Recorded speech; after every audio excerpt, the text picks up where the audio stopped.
Good morning, everyone. I, Mr. Vaibhav Titramare, lecturer in Mechanical Engineering Department, NIT Polytechnic, Nagpur. I welcome you all in the lecture series of subject Mechanical Engineering Material. Today, we are going to start our chapter number 6, Heat Treatment Processes. And in today's 29th lecture, we are going to start our first topic, Introduction to Heat Treatment.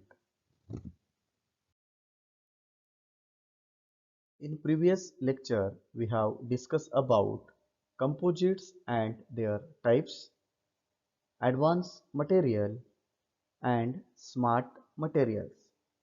We have also discussed about the nanomaterials with their applications. I hope you all refer the notes and study well. The learning outcomes. After completion of this lecture, you are able to describe with the sketches the specified heat treatment processes, select relevant heat treatment process for the given material with justification. These are the program outcomes which are going to be achieved after successful completion of this lecture. So, before starting our lecture, we must know about what is heat treatment. उसके पहले हमें ये पता होना चाहिए कि हम heat treatment क्यों करेंगे। तो हमें पता है कि अगर हमें किसी मटेरियल की प्रॉपर्टीज को अगर चेंज करना है तो मेरे पास दो ऑप्शन अवेलेबल है। पहला जो ऑप्शन है वह है कि हम उसका केमिकल कंपोजिशन चेंज करें, जिसकी वजह से हम क्या करेंगे कि उसमें अलॉइंग एलिमेंट्स को ऐड करते हैं ताकि उस मटेरियल की प्रॉपर्टीज चेंज होती है। बराबर। तो अगर हमें प्रॉपर्टीज चेंज करना है किसी मटेरियल की तो उसका जो पहला जो प्रकार है उसे हम बोलते हैं एडिशन ऑफ अलॉइंग एलिमेंट्स, और दूसरा जो टाइप है प्रॉपर्टीज को चेंज करने का वह है हीट ट्रीटमेंट, जिसको हम हिंदी में बोलेंगे ऊष्मा, है ना, ऊष्मा, या मराठी में हम उसको उष्णता बोलते हैं। बराबर है।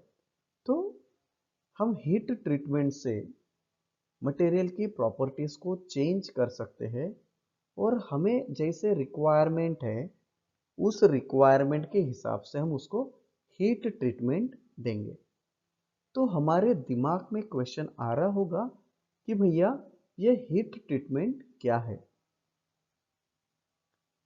तो हीटिंग एंड कूलिंग ऑपरेशन और any sequence of two more such operation applied to any material to improve or alter the structure or properties is known as heat treatment.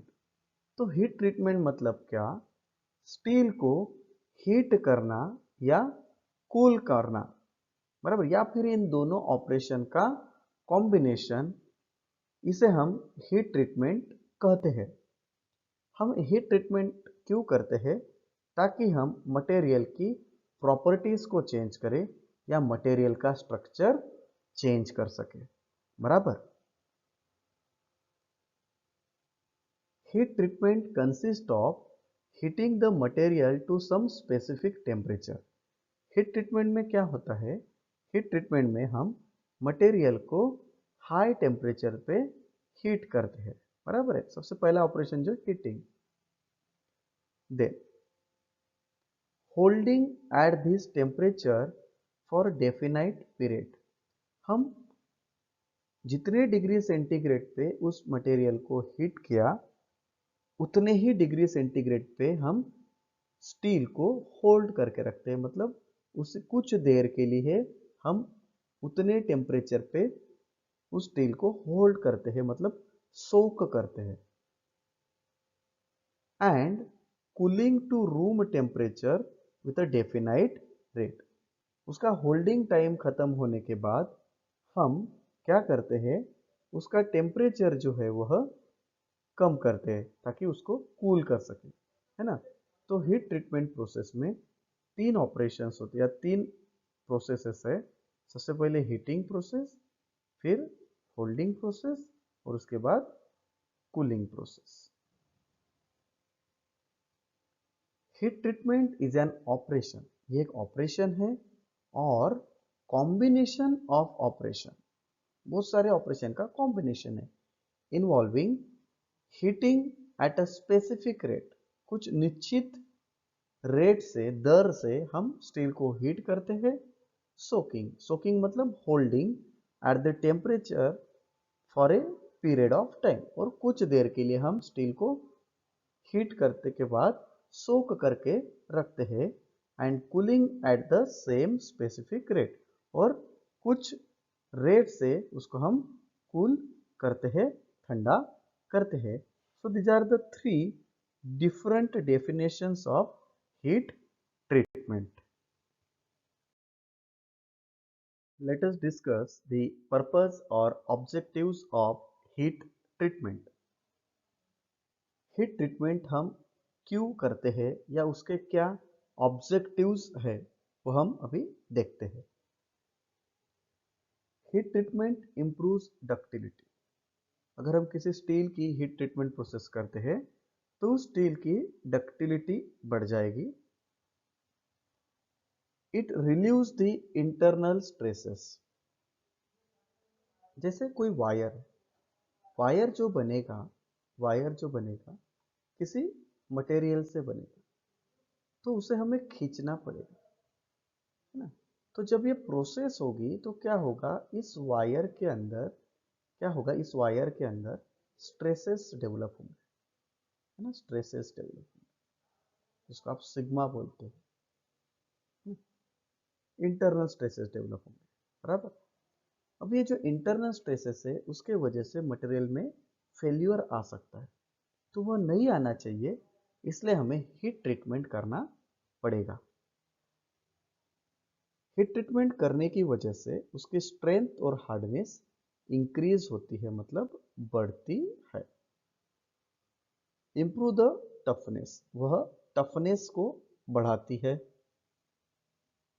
वो हार्डनेस को कम या ज़्यादा भी कर सकती है। इट इंक्रीज हार्डनेस और decrease hardness. It also increase the wear and abrasion resistance. Wear and abrasion resistance यह हार्डनेस के ही जैसा रहता है। It improve the cutting ability of steel, मतलब ये कटिंग एबिलिटी मतलब दूसरे मटेरियल को काटने की इसकी क्षमता जो है वह भी बढ़ जाएगी। इट रीसॉफ्टन द स्टील, है ना, हीट ट्रीटमेंट करने से स्टील की हार्डनेस भी कम हो सकती है। हार्डनेस कम होना मतलब क्या होता है, सॉफ्ट होना या रीसॉफ्टन होना। हीट ट्रीटमेंट से हम मैकेनिकल, फिजिकल और केमिकल जो प्रॉपर्टीज है उन्हें हम एडजस्ट कर सकते हैं। It increase and decrease the grain size of steel. अभी ग्रेन साइज को इंक्रीज या डिक्रीज करना मतलब क्या, तो एक ग्रेन जो रहता है उसमें हजारों लाखों मॉलिक्यूल्स रहेंगे, हजारों लाखों मॉलिक्यूल्स रहेंगे, बराबर है। और ये जो मॉलिक्यूल्स रहेंगे ये जितने बड़े हो जाएंगे, जितना बड़ा रहेगा, जितना बड़ा ग्रेन होता है उसको हम स्ट्रक्चर कहते हैं। जितना बड़ा ग्रेन रहता है उससे हम क्या बोलते हैं, स्ट्रक्चर। तो यूनिफॉर्म अगर ग्रेन साइज हमें मिलेगा किसी हीट ट्रीटमेंट प्रोसेस से तो हमें अच्छी उसकी प्रॉपर्टीज मिलती है, बराबर है। तो हीट ट्रीटमेंट में हम ग्रेन साइज को वेरी कर सकते हैं। ये स्टील को स्टेबलाइज करता है, स्टील को क्या करता है, ये स्टेबलाइज करता है। ये जो रेसिडुअल ग्लासेस है उसके अंदर जो भी वायु है स्टील के अंदर या किसी मटेरियल के अंदर उसको एलिमिनेट करता है, बाहर का रास्ता दिखाता है। ये मशीनेबिलिटी और कोरोजन रेजिस्टेंस को भी बढ़ाता है, मशीनेबिलिटी और कोरोजन रेजिस्टेंस को भी बढ़ाता है।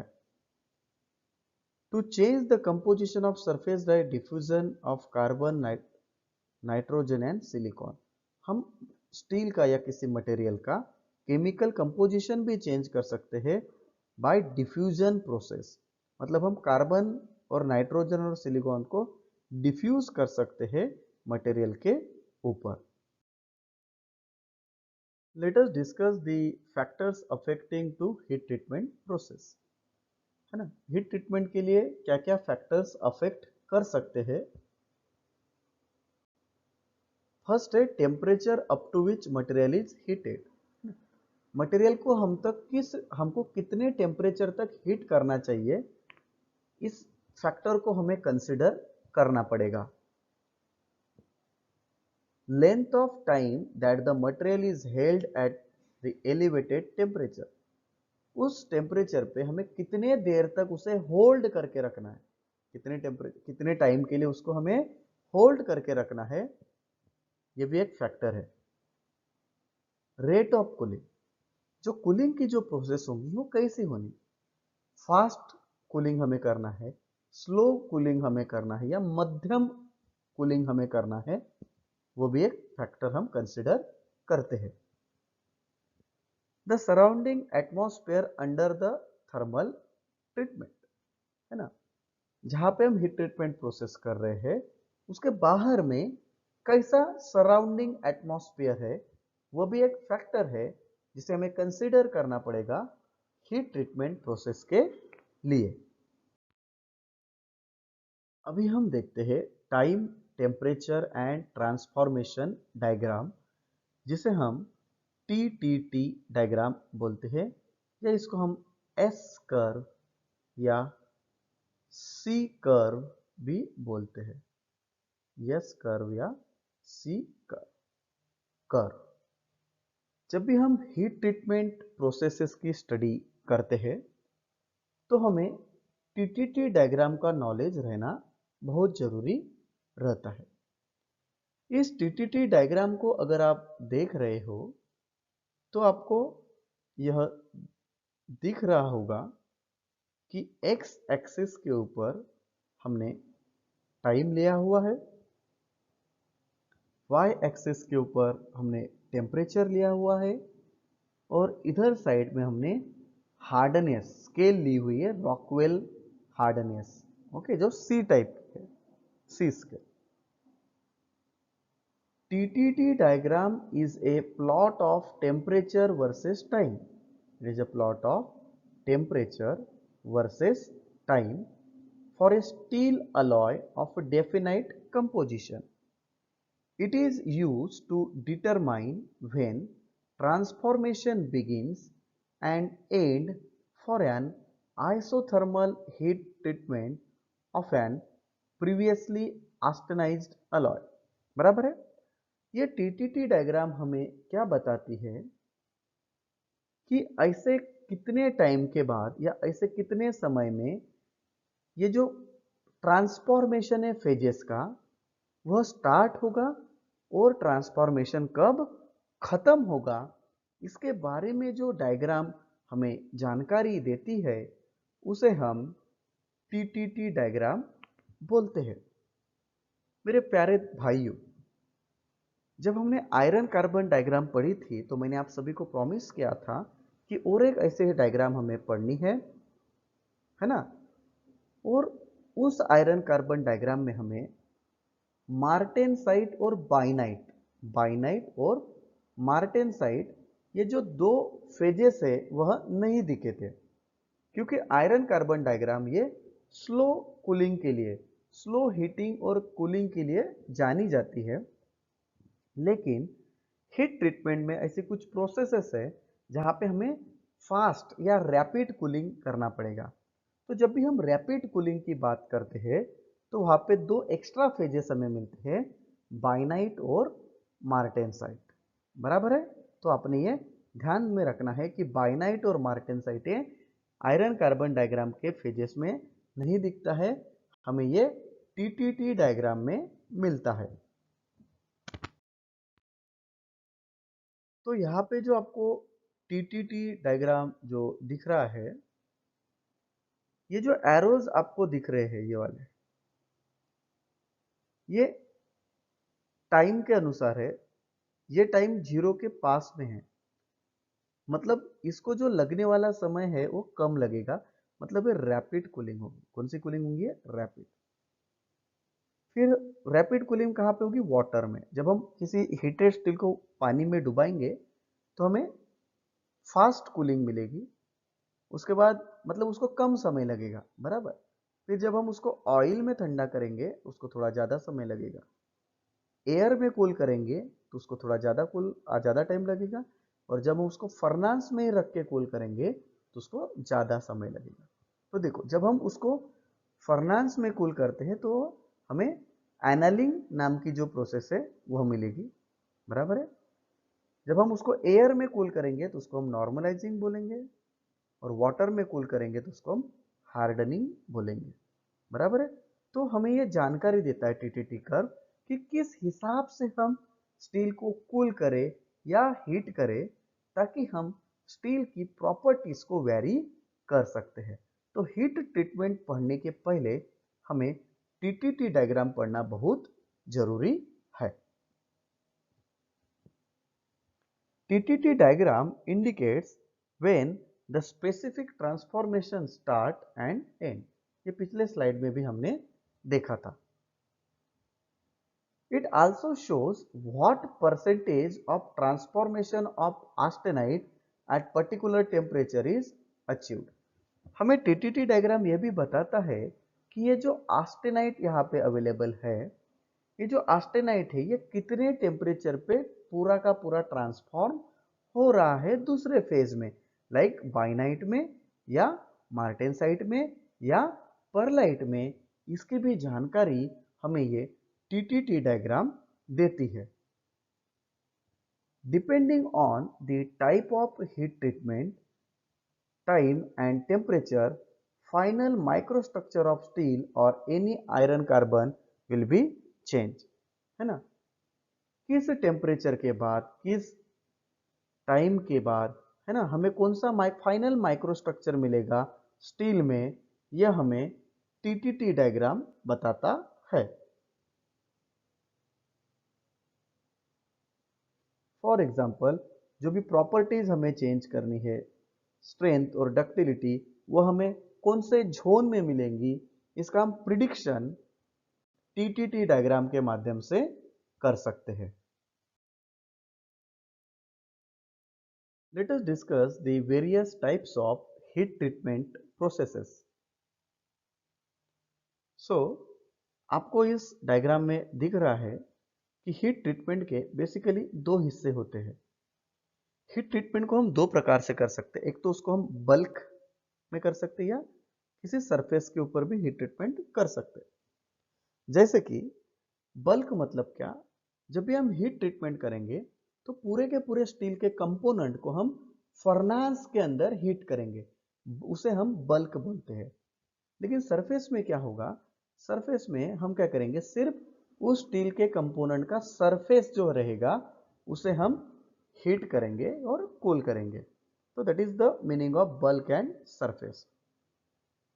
अगर हम बल्क में हीट ट्रीटमेंट प्रोसेस करते हैं तो उसके कुछ टाइप्स है, जैसे annealing, normalizing, hardening, tempering, austempering and martempering. तो हीट ट्रीटमेंट के बेसिकली 6 टाइप है: annealing, normalizing, hardening, tempering, austempering और मार टेम्परिंग। फिर एनलिंग के 4: full annealing, recrystallization annealing, stress relief annealing and spheroidizing या spheroidize annealing. तो this are the types of heat treatment. फिर surface heat treatment की जब बात आती है, सरफेस हीट ट्रीटमेंट में दो उसके पार्ट होते हैं, एक थर्मल और एक थर्मोकेमिकल। थर्मल में flame surface hardening, induction surface hardening, laser और इलेक्ट्रॉन बीम आता है। और थर्मोकेमिकल में कार्बोराइजिंग, नाइट्राइडिंग और कार्बन नाइट्राइडिंग, और एक आता है साइनाइडिंग जिसे हम कार्बोनाइट्राइडिंग बोलते हैं। तो this is the complete types of heat treatment processes. Let us start our first heat treatment process, annealing. So annealing के बारे में हम अभी देख रहे हैं. Annealing ये heat treatment process है, बराबर. So annealing is a heat treatment process in which steel is heated just above the recrystallization temperature, बराबर. स्टील को हम रिक्रिस्टलाइजेशन टेम्परेचर पे हीट करते हैं. अब ये रिक्रिस्टलाइजेशन टेम्परेचर मतलब क्या? ये ऐसा टेम्परेचर है वहां पे क्रिस्टल्स चेंज होते हैं, बराबर है. मतलब उसका क्रिस्टल स्ट्रक्चर चेंज होता है, बराबर. That is called as a recrystallization temperature. तो सबसे पहले हम रिक्रिस्टलाइजेशन टेम्परेचर के ऊपर उसको हीट करेंगे. Then allow to cool slowly in furnace. उसे हम क्या करेंगे? हीट करने के बाद उसको हम कूल करेंगे स्लोली. कहाँ पे? फर्नास पे. आपने शब्द ध्यान में रखना है कि जब हम कूल करेंगे स्टील को, वो कहाँ पे करेंगे? फर्नास पे. Up to room temperature is known as annealing, बराबर है. रूम टेम्परेचर मतलब एटमॉस्फेरिक टेम्परेचर तक उसको हम कूल करेंगे. Annealing process of heating the material to a predetermined temperature. एक हमें टेम्परेचर पता रहेगा, वहां तक उसे हीट करना है. Hold the material at that temperature. उस टेम्परेचर पे उसको हम होल्ड करके रखेंगे. And cool the material to a room temperature slowly so that its particle arrange into a definite lattice. उसको हम इतना धीरे धीरे उसको क्या करेंगे? कूल करेंगे ताकि जो उसके पार्टिकल्स है वो एक डेफिनाइट लैटिक या डेफिनाइट स्ट्रक्चर ले लेंगे. लैटिक मतलब स्ट्रक्चर. ये जो एनलिंग प्रोसेस है उसमें क्या क्या प्रोसेस आती है? सबसे पहले हीटिंग, फिर holding and then slowly cool. Cool कहाँ पे करना है? एनलिंग में ध्यान में रखना है, फर्नांस में. ओके.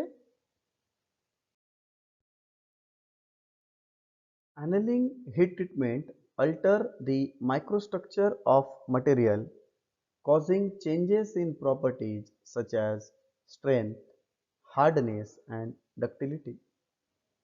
जब हम हीट ट्रीटमेंट करेंगे एनेलिंग नाम की, तो मटेरियल की कुछ प्रॉपर्टीज चेंज होंगी, such as strength, hardness and ductility.